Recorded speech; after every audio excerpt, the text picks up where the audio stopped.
Olá, pessoal, tudo bem com vocês? Ontem, o ex-presidente Jair Bolsonaro deu uma entrevista logo após ser convocado a depor sobre seu filho, Eduardo Bolsonaro, e suas ações nos Estados Unidos.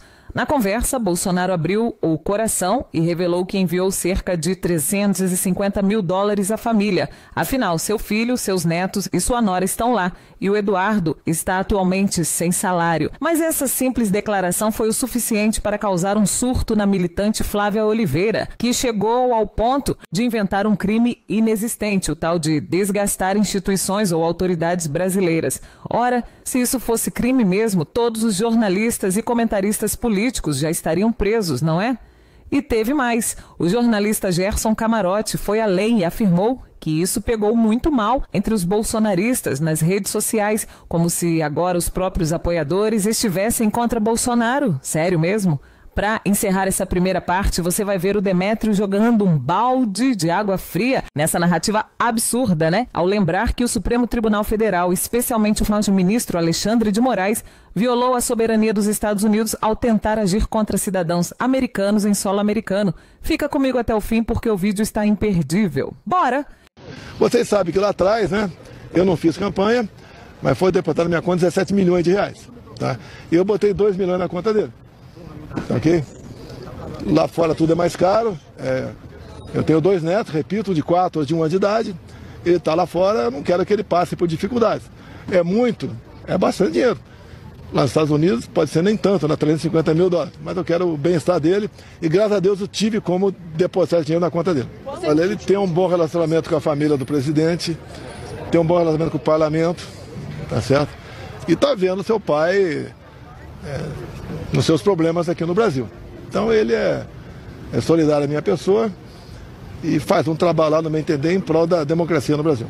O que eu acho relevante, muito relevante nessa história, é a confirmação de que houve, de fato, essa transferência de recursos para Eduardo Bolsonaro se manter nos Estados Unidos e o quanto isso pode ser, do ponto de vista jurídico, né, judicial, interpretado como financiamento a um indivíduo empenhado em desgastar ou buscar sanções, desgastar instituições da democracia brasileira ou orientar sanções contra um ministro do Supremo Tribunal Federal. O ex-presidente Jair Bolsonaro falou disso com muita naturalidade, mas não me parece que seja um episódio assim tão natural. Eu acho que guarda ali uma gravidade a partir dessa ideia de se estar financiando alguém. Não é sobre ajudar um filho a sobreviver no exterior. É sobre transferir recursos para um filho se manter no exterior usando contatos para desgastar instituições ou autoridades brasileiras. R$2 milhões para bancar o filho no exterior.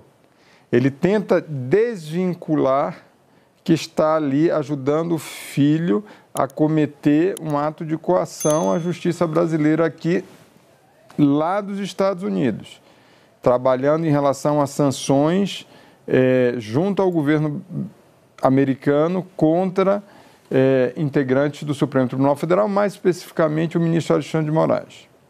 Ele tenta desvincular isso, estou ajudando meu filho no exterior, e ainda faz algo assim, e manda R$2 milhões.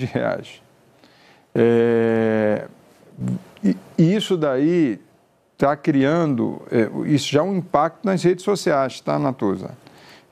Já é perceptível a surpresa das pessoas nas redes sociais e isso deixa o bolsonarismo nas cordas nas redes sociais.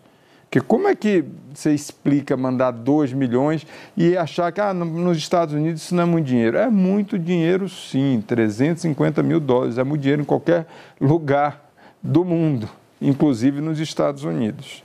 Essa é a primeira questão. A segunda questão que tem é a situação do Bolsonaro. Ela se complica e muito. Eu concordo com você, é o que eu tenho ouvido. Porque, na verdade, ele está ali apoiando um filho, financiando um ato de coação. É dessa forma que está sendo questionado pela Procuradoria-Geral da República. Se a Justiça entende desta forma, a situação jurídica do Bolsonaro se complica muito. É preciso observar, nesse ponto, que há um ponto muito fraco, do ponto de vista jurídico e político, nas ações do Supremo. E esse ponto nas ações de Alexandre de Moraes. E esse ponto muito fraco é que as ordens de derrubada de perfis são ordens internacionais. Ou seja, as ordens envolvem a derrubada de perfis de cidadãos brasileiros que estão fora do Brasil. Os Estados Unidos protegem os discursos dessa gente, né, em torno da primeira emenda, a não ser que se prove que sejam essas exceções, incitação à violência e tal. Mas os discursos gerais dessa turma, dos bolsonaristas lá exilados, estão sob a primeira emenda.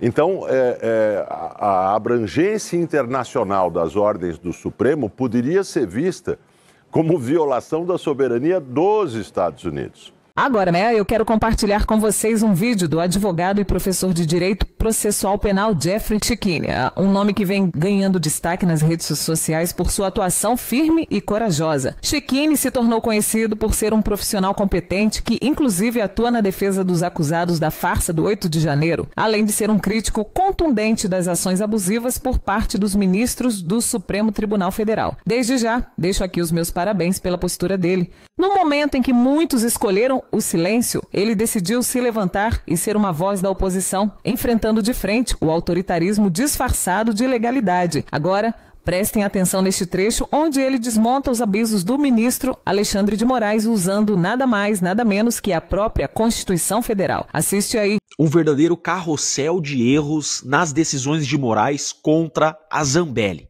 Moraes manda derrubar contas de familiares de Carla Zambelli nas redes sociais. Pera lá. Primeiro grande e grave erro. A pena não passará da pessoa do culpado. Não pode punir a mãe, o filho, não pode punir outras pessoas que não aquela que está sendo investigada, processada e foi condenada.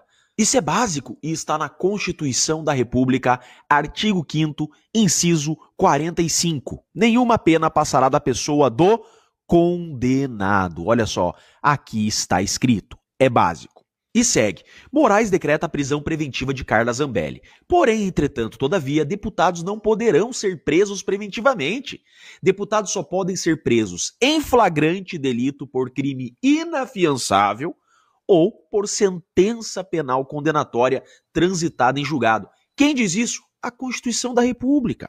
Artigo 53, parágrafo 2º.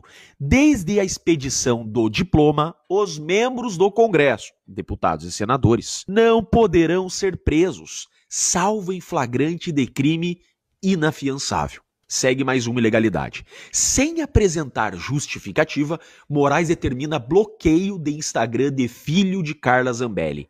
Sem apresentar justificativa? Não é isso que a Constituição da República fala.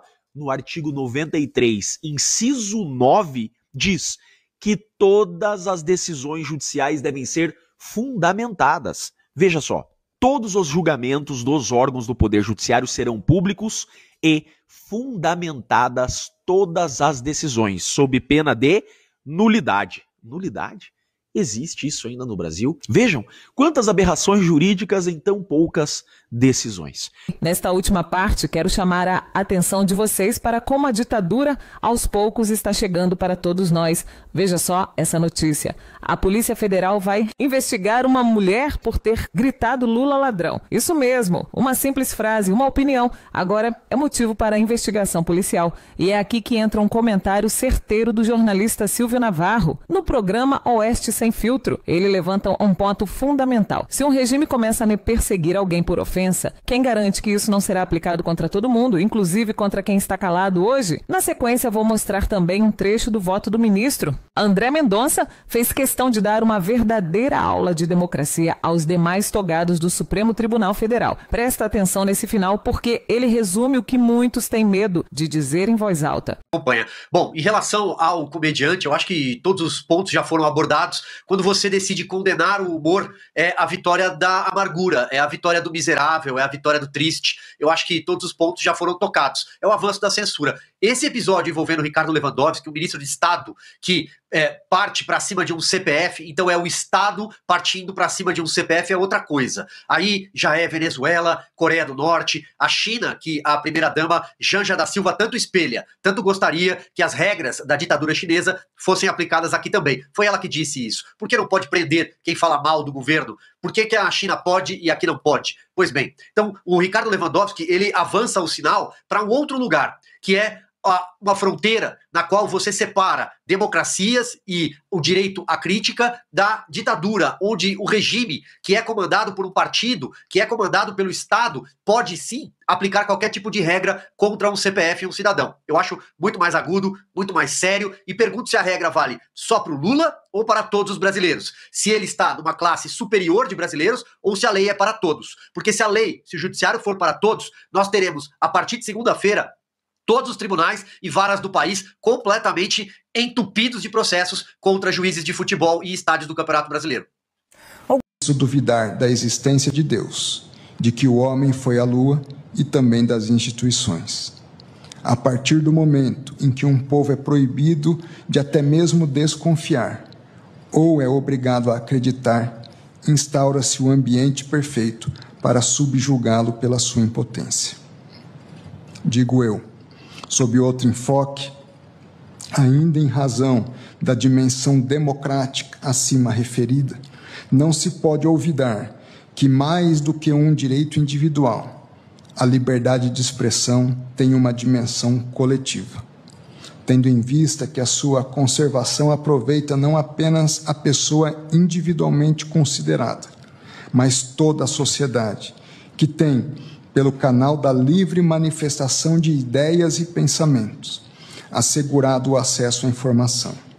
Como se já não fosse absurdo o bastante intimarem o presidente Bolsonaro para explicar o que seu filho, um homem adulto e deputado federal, está fazendo no exterior, agora os ministros resolveram piorar. Bolsonaro foi intimado para dar explicações sobre a saída da deputada Carla Zambelli do Brasil. Isso mesmo. O nível da perseguição está tão fora da realidade que parece piada. Para você ter uma ideia, o marido de uma amiga minha sumiu tem 2 dias. Será que o STF vai intimar o Bolsonaro também para revelar o paradeiro dele? Essa fixação do STF com Bolsonaro já passou do limite do razoável. E o mais irônico, todo mundo sabe que ele e a Zambelli nem se falam, mas parece que a única intenção aqui é mesmo desgastar Bolsonaro a qualquer custo, como se isso fosse resolver alguma coisa. Quero saber a opinião de vocês. Vocês acham justo o Bolsonaro mandar dinheiro para ajudar o próprio filho e os netos, ou acham que ele deveria simplesmente virar as costas para a família? Comenta aqui embaixo. Vou ler e responder o máximo de comentários que eu conseguir. Obrigada mais uma vez, meu nome é Elowen Tavares. Se esse vídeo fez sentido para você, deixe o seu like e inscreva-se no canal para que eu traga mais vídeos. Um forte abraço e até a próxima. Tchau.